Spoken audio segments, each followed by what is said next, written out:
दोस्तों एक बार फिर से मैं आपके लिए AIIMS NORCET 8 application form 2025 apply process की अपडेट लेके आ चुके हैं। कैसे आप nursing officer recruitment common eligibility test NORCET 8 का ऑनलाइन एप्लीकेशन फॉर्म फिल कर सकते हो। ऑनलाइन आवेदन प्रक्रिया यहाँ पर स्टार्ट हो चुकी है।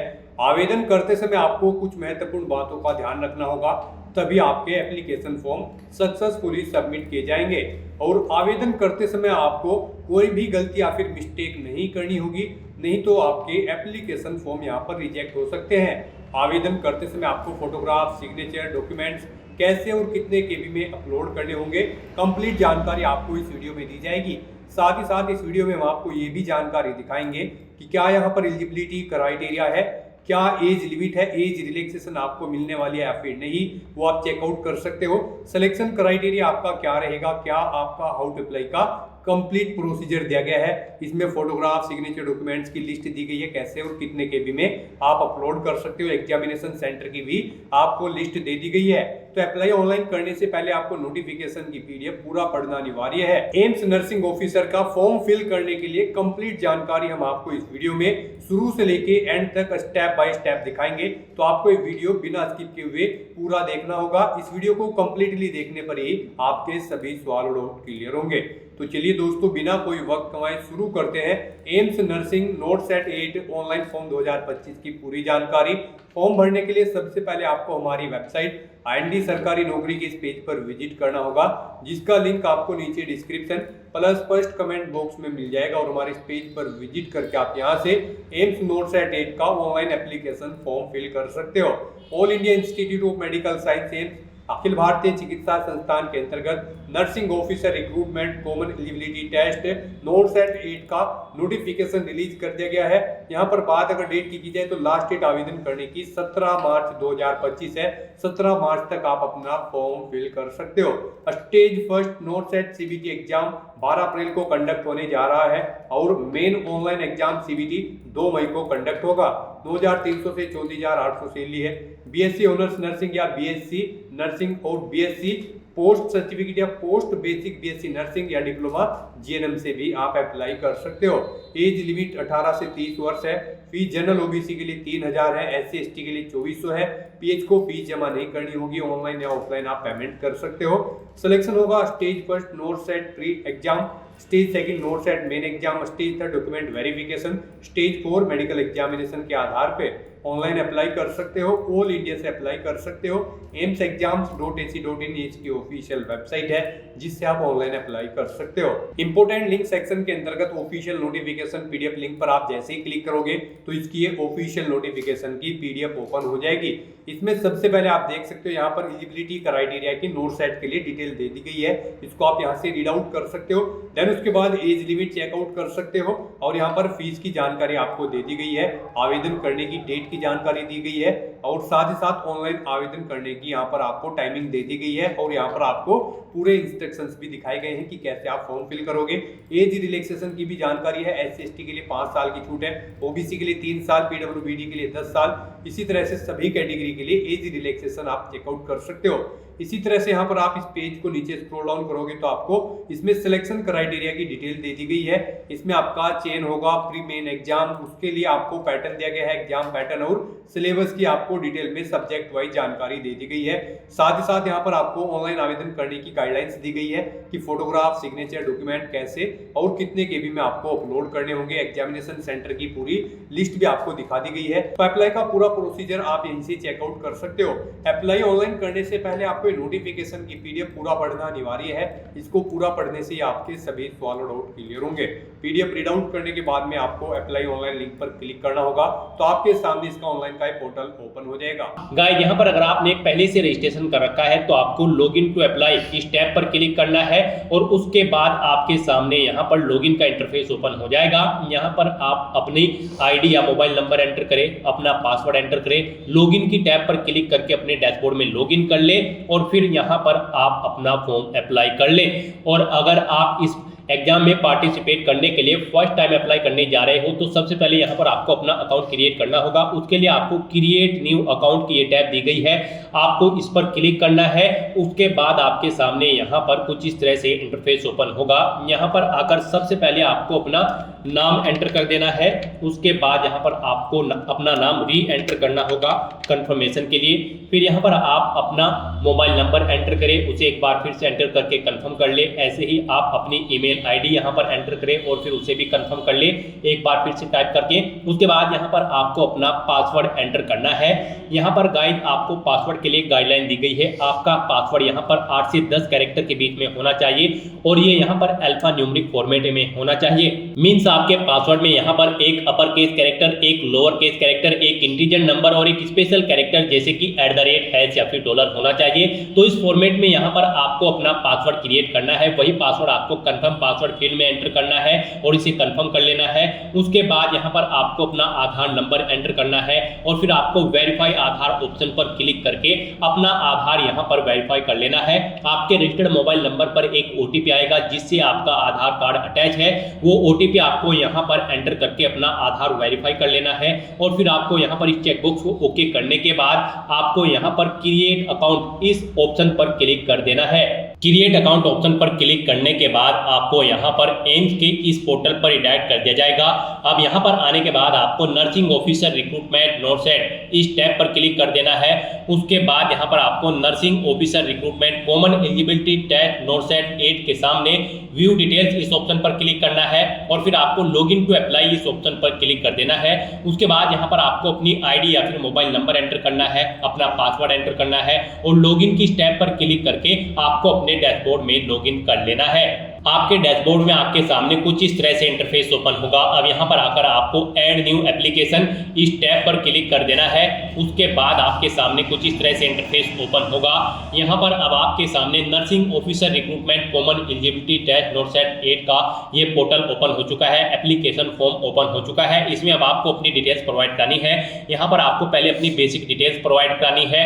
उसके बाद यहाँ पर आपको अपनी क्वालिफिकेशन देनी है, फिर अपने एक्सपीरियंस की डिटेल देनी है, फिर आपको अपना पेमेंट करना है, सिटी चॉइस करनी है और फिर आपको अपने डॉक्यूमेंट्स यहाँ पर अपलोड करने हैं और अपनी प्रोफाइल को कंप्लीट करते हुए आपको अपना फॉर्म अप्लाई कर लेना है। तो यहाँ पर अब आपको सबसे पहले अपने फादर का नाम एंटर करना है। उसके बाद यहाँ पर आपको अपनी मदर का नाम एंटर करना है। फिर यहाँ पर आपको अपना जेंडर सेलेक्ट करना है। उसके बाद यहाँ पर आपसे पूछा गया है कि क्या आप PWBD कैंडिडेट हैं। अगर है तो आप यस ऑप्शन पर क्लिक करें और फिर यहाँ पर इस चेकबॉक्स को ओके करें, कंफर्म बटन पर क्लिक करें। फिर यहाँ पर अगर आप PWD कैंडिडेट हैं, आप एग्जाम के टाइम पर यहाँ पर क्या फैसिलिटी चाहते हैं, यहाँ पर आप ऑप्शन सेलेक्ट करें और बताएं कि आपकी PWBD की परसेंटेज कितनी है। PWBD की कैटेगरी आप यहाँ पर सिलेक्ट कर लें और अगर आप PWBD कैंडिडेट नहीं है तो यहाँ पर आपको नो ऑप्शन सेलेक्ट करना है। फिर आगे के ऑप्शन आपके लिए यहाँ पर डिसेबल्ड कर दिए जाएंगे। उसके बाद यहाँ पर आपको अपनी कैटेगरी सिलेक्ट करनी है।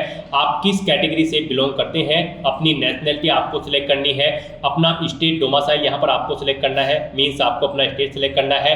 आईडी प्रूफ आप क्या शो करेंगे, यहाँ पर आप ऑप्शन सिलेक्ट करें, voter ID, PAN card, driving licence, Aadhaar card या फिर पासपोर्ट। आप अपने अकॉर्डिंग यहाँ पर ऑप्शन सिलेक्ट करें। फिर अपनी आईडी का नंबर यहाँ पर एंटर करें। उसके बाद यहाँ पर आपसे पूछा गया कि क्या आप एक सर्विसमैन या फिर कमीशन ऑफिसर हैं।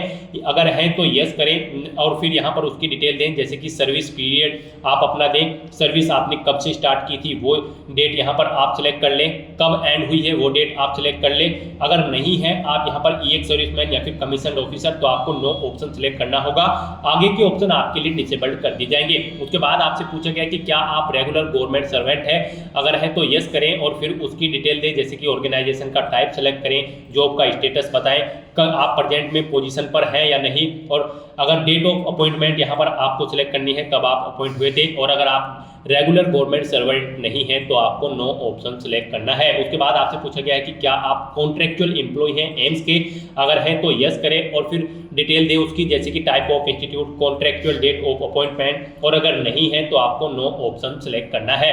फिर आपको अपना मैरिटल स्टेटस देना है, आप मैरिड हो या फिर अनमैरिड। उसके बाद आपको अपनी डेट ऑफ बर्थ यहाँ पर सिलेक्ट करनी है। कोई आपका अल्टरनेट मोबाइल नंबर है तो वो एंटर कर दें। फिर यहाँ पर आप अपना परमानेंट एड्रेस एंटर करें। इसमें आप पहले कंट्री सिलेक्ट करें, फिर अपना स्टेट यहाँ पर आप सिलेक्ट कर लें। उसके बाद आप अपनी सिटी यहाँ पर सिलेक्ट करें, अपना पिन कोड यहाँ पर आप एंटर करें और अपना एड्रेस फिर यहाँ पर आप दे दें। उसके बाद यहाँ पर आपको अपना पोस्टल एड्रेस देना है और अगर आपका पोस्टल एड्रेस आपके परमानेंट एड्रेस के अकॉर्डिंग सेम है तो आप यहाँ पर इस चेकबॉक्स को ओके कर दें। ऑटोमेटिकली आपका पोस्टल एड्रेस आपके परमानेंट एड्रेस के अकॉर्डिंग फिल हो जाएगा।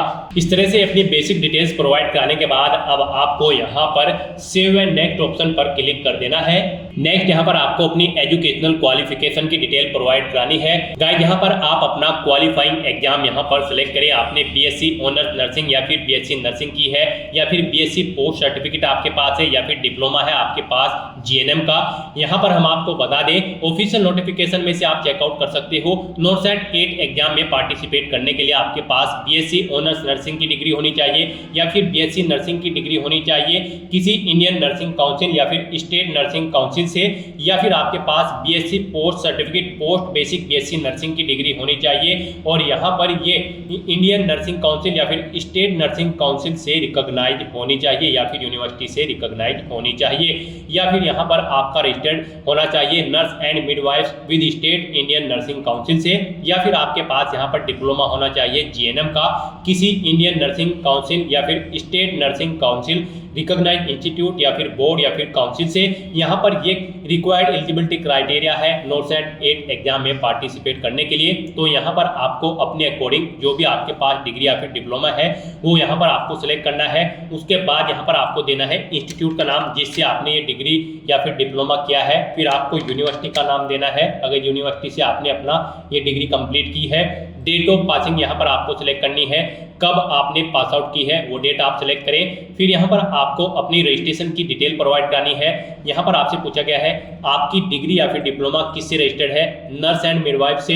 रजिस्ट्रेशन नंबर आप यहाँ पर अपना एंटर करें। रजिस्ट्रेशन नंबर मिडवाइफ है, अगर मिडवाइफ से क्या है तो मिडवाइफ का नंबर यहाँ पर आप एंटर करें। State name of nursing council यहाँ पर आप सिलेक्ट करें। उसके बाद यहाँ पर आपको इश्यूइंग डेट ऑफ रजिस्ट्रेशन किस डेट को इशू हुआ है वो डेट आप यहाँ पर सिलेक्ट कर लें। इस तरह से अपनी डिटेल्स फिल करने के बाद फिर आपको सेव एंड नेक्स्ट ऑप्शन पर क्लिक कर देना है। नेक्स्ट यहाँ पर आपको अपने एक्सपीरियंस की डिटेल प्रोवाइड करानी है। अगर आपको यहाँ पर एक्सपीरियंस है तो फिर आप यहाँ पर यस करें। गाइस यहाँ पर अगर आपके पास जीएनएम का डिप्लोमा है तो आपको यहाँ पर 2 साल का कम से कम एक्सपीरियंस रिक्वायर्ड है 50 बेड के हॉस्पिटल में। तो यहाँ पर अगर आपने डिप्लोमा किया है तो आपको एक्सपीरियंस देना होगा और अगर आपके पास डिग्री है तो फिर आपको एक्सपीरियंस की जरूरत नहीं है। फिर यहाँ पर आपको नो ऑप्शन सेलेक्ट करना है और उसके बाद आपको सेव एंड नेक्स्ट ऑप्शन पर क्लिक कर देना है। और अगर आपको एक्सपीरियंस है तो आप यहाँ पर यस करें। फिर ऑर्गेनाइजेशन का नाम यहाँ पर आप सिलेक्ट करें किस में आपको एक्सपीरियंस है। फिर पोस्ट का नाम, पोजीशन का नाम दें किस पोजीशन पर आप कार्यरत थे। एम्प्लॉय का टाइप सिलेक्ट करें, आप रेगुलर थे, कॉन्ट्रैक्ट थे या फिर टेम्परेरी। उसके बाद कितने नंबर ऑफ बेड का हॉस्पिटल था वो यहाँ पर आप एंटर करें। फिर आपने कब से अपनी जॉब स्टार्ट की थी वो सिलेक्ट करें। आप करंट में वर्किंग है या फिर नहीं, आप ऑप्शन सिलेक्ट करें। करंट में वर्किंग है तो आप सिलेक्ट रहने दें, नहीं है तो आप नो ऑप्शन सिलेक्ट कर लें। और उसके बाद यहाँ पर गाइड आपको सेव एंड नेक्स्ट ऑप्शन पर क्लिक कर देना है। नेक्स्ट यहाँ पर आपको अपना फीस पेमेंट करना है। गाइड यहाँ पर हम आपको बता दें अगर आप जनरल ओबीसी कैंडिडेट हैं तो आपको 3000 रुपए इस एग्जाम में पार्टिसिपेट करने के लिए फीस जमा करानी होगी। SC ST कैंडिडेट हो तो 2400 रुपये आपको फीस जमा करानी होगी और अगर आप PH कैंडिडेट हो तो फिर आपको कोई फीस जमा नहीं करानी है। बिल्कुल फ्री ऑफ कॉस्ट आप यहाँ पर अप्लाई कर सकते हो। जिन कैंडिडेट को फीस जमा करानी है वे अपनी फीस यहाँ पर debit card, credit card, net banking, UPI के माध्यम से जमा करा सकते हैं। हम यहाँ पर आपको PH कैटेगरी से फॉर्म अप्लाई करके दिखा रहे हैं तो यहाँ पर हमें एप्लीकेशन फीस में छूट मिल गई है। अब यहाँ पर फीस पेमेंट करने के बाद फीस पेमेंट करने में कोई ज्यादा बड़ी दिक्कत नहीं है। आप सिंपली UPI के थ्रू अपना फीस पेमेंट कर सकते हो। आप कोड स्कैन करें और अपना फीस पेमेंट कर दे या फिर डेबिट कार्ड, क्रेडिट कार्ड के थ्रू आप अपना फीस पेमेंट कर सकते हो। फीस पेमेंट करने के बाद या फिर अगर आपका फीस पेमेंट नहीं है, आप एप्लीकेशन फीस से एक्सेप्टेड है तो फिर आपको सेव एंड नेक्स्ट ऑप्शन पर क्लिक कर देना है। नेक्स्ट यहाँ पर आपको अपनी एग्जाम सिटी सिलेक्ट करनी है। यहाँ पर आपको 4 चॉइसेस दी गई है, इनमें से आपको 3 चॉइस देनी है। एक चॉइस यहाँ पर आपको automatically anywhere in India option मिलेगा, उसमें आप चेंज नहीं कर सकते हो। तो यहाँ पर आप जिस सिटी को फर्स्ट नंबर पर प्रेफरेंस देना चाहते हैं उसे यहाँ पर आप फर्स्ट नंबर पर सिलेक्ट करें। जिसे सेकंड नंबर पर प्रेफरेंस देना चाहते हैं उसे आप सेकंड नंबर पर यहाँ पर प्रेफरेंस दें। यहाँ पर आप पहले स्टेट सिलेक्ट करें, फिर उसकी सिटी सिलेक्ट कर लें और 4th नंबर पर यहाँ पर आपको कुछ भी नहीं करना है। यहाँ पर ऑटोमेटिकली आप आपको ऑप्शन मिलेगा एनीवेयर इन इंडिया, सिटी भी एनीवेयर इन इंडिया, यहाँ पर ये ऑप्शन आपको फिल नहीं करना है। इस तरह से अपनी एग्जाम सिटी सिलेक्ट करने के बाद अब आपको सेव एंड नेक्स्ट ऑप्शन पर क्लिक कर देना है। नेक्स्ट यहाँ पर आपको अपने डॉक्यूमेंट अपलोड करने हैं। गाइस यहाँ पर सबसे पहले आपको अपने सर्टिफिकेट अपलोड करने हैं। अगर आप PWBD कैंडिडेट से हैं और आप रिजर्व कैटेगरी से बिलोंग करते हो तो यहाँ पर आपको पहले अपने कुछ सर्टिफिकेट अपलोड करने होंगे। सबसे पहले आपको नो ऑब्जेक्शन सर्टिफिकेट अपलोड करना है।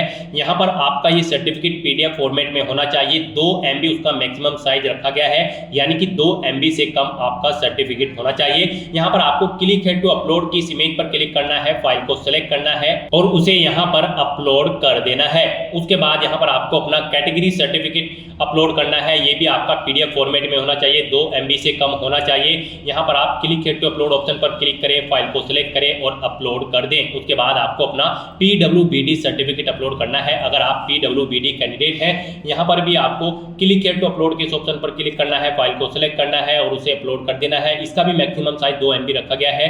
फिर यहाँ पर आप अगर PWBD appendix A1, A2, A3 certificate holder हैं, यानी कि आप इसके दायरे में आते हैं, तो यहाँ पर आपको फॉर्म डाउनलोड कर लेना है और उसे भरकर आपको फिर यहाँ पर अपलोड कर देना है। ये भी PDF फॉर्मेट में आपको अपलोड करना होगा। 2 MB इसका भी मैक्सिमम साइज रखा गया है। यहाँ पर भी आप क्लिक है टू अपलोड ऑप्शन पर क्लिक करके इसे अपलोड कर सकते हैं। उसके बाद गाइस यहाँ पर आपको अपना प्रोफाइल फोटो अपलोड करना है।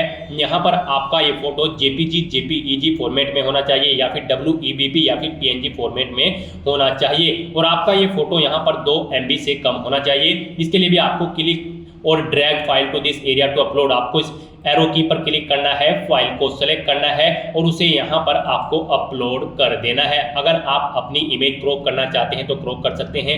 अगर ओके है तो आप सबमिट बटन पर क्लिक कर दें, आपका फोटो अपलोड हो जाएगा। फिर यहाँ पर the uploaded photo is not more than 6 month old, यहाँ पर आपका ये फोटो 6 मंथ से ज्यादा ओल्ड नहीं होना चाहिए, मीन्स रिसेंटली ही आपका फोटो यहाँ पर खींचा होना चाहिए। तो यहाँ पर आपको चेकबॉक्स को ओके कर देना है। यहाँ पर आपको इंस्ट्रक्शंस दिए गए हैं, इन इंस्ट्रक्शंस को आपको रीड कर लेना है अपने डॉक्यूमेंट्स को अपलोड करते हुए, जैसे फोटो, सिग्नेचर और बाकी के डॉक्यूमेंट। गाइस हम यहाँ पर आपको बता दें, अगर आप दी गई गाइडलाइंस के अकॉर्डिंग अपने डॉक्यूमेंट अपलोड नहीं करेंगे तो आपका एप्लीकेशन फॉर्म यहाँ पर रिजेक्ट हो सकता है। यही वो कॉमन मिस्टेक है जिसे मोस्टली कैंडिडेट कर देते हैं और इसकी वजह से उनके एप्लीकेशन फॉर्म रिजेक्ट होने के चांसेस रहते हैं। तो आपको दी गई गाइडलाइंस के अकॉर्डिंग अपने डॉक्यूमेंट अपलोड करने हैं, जैसे कि फोटो, सिग्नेचर और बाकी के डॉक्यूमेंट, अदरवाइज आपका एप्लीकेशन फॉर्म रिजेक्ट हो सकता है। फोटो अपलोड करने के बाद आपको अपने सिग्नेचर यहाँ पर अपलोड करने हैं। यहाँ पर भी आपको गाइडलाइन दी गई है, आपके सिग्नेचर JPG, JPEG, WEBP या फिर PNG फॉर्मेट में होने चाहिए। मैक्सिमम साइज उनका 2 MB है। यहाँ पर आपको इस एरो पर क्लिक करना है, अपने सिग्नेचर को सिलेक्ट करना है। अगर क्रॉप करना चाहते हैं तो क्रॉप कर ले, नहीं तो सबमिट बटन पर क्लिक करके उन्हें यहाँ पर अपलोड कर दें। और ये भी आपके 6 मंथ से ज़्यादा पुराने नहीं होने चाहिए। आप इस चेकबॉक्स को ओके कर दें। यहाँ पर गाइडलाइन आप रीड आउट कर सकते हो और अपने इनके अकॉर्डिंग आपको अपने सिग्नेचर भी अपलोड कर देने हैं। उसके बाद यहाँ पर आपको लेफ्ट थंब इंप्रेशन अपना अपलोड करना है। इसका साइज भी 2 MB रखा गया है। ये भी JPG, JPEG या फिर WEBP या फिर PNG फॉर्मेट में होना चाहिए। आप यहाँ पर क्लिक और ड्रैग के इस ऑप्शन पर क्लिक करें, यहाँ पर अपना लेफ्ट थंब इंप्रेशन आप सिलेक्ट करें और फिर क्रॉप करना चाहते हैं तो क्रॉप कर ले, नहीं तो आप सबमिट बटन पर क्लिक करके इसे अपलोड कर दें। ये भी 6 मंथ से ओल्ड नहीं होना चाहिए। आप इस चेकबॉक्स को ओके कर दें। यहाँ पर भी इसके लिए भी आपको गाइडलाइन दी गई है, इसके अकॉर्डिंग आप अपने डॉक्यूमेंट यहाँ पर अपलोड कर दें। इस तरह से अपने सभी डॉक्यूमेंट्स यहाँ पर अपलोड करने के बाद गाइस अब आपको सेव एंड रिव्यू इस ऑप्शन पर क्लिक कर देना है। नेक्स्ट आपको आपके एप्लीकेशन फॉर्म का पूरा प्रीव्यू यहाँ पर शो कर दिया जाएगा। यहाँ पर आपको सभी डिटेल्स केयरफुली चेकआउट करनी है। पेज को नीचे स्क्रॉल डाउन करना है। कहीं पर कोई मिस्टेक है तो आप एडिट एप्लीकेशन ऑप्शन पर क्लिक करके एडिट कर सकते हो और यहाँ पर आप प्रिंट के बटन पर क्लिक करके अपने एप्लीकेशन फॉर्म का एक हार्ड कॉपी प्रिंट आउट भी ले सकते हो।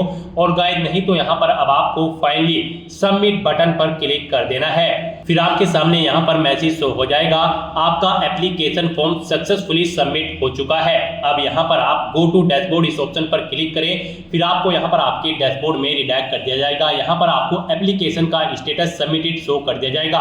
तो दोस्तों ऐसे आप एम्स नोरसेट 8 एलिजिबिलिटी टेस्ट के लिए अपना फॉर्म अप्लाई कर सकते हो बिना कोई मिस्टेक किए हुए।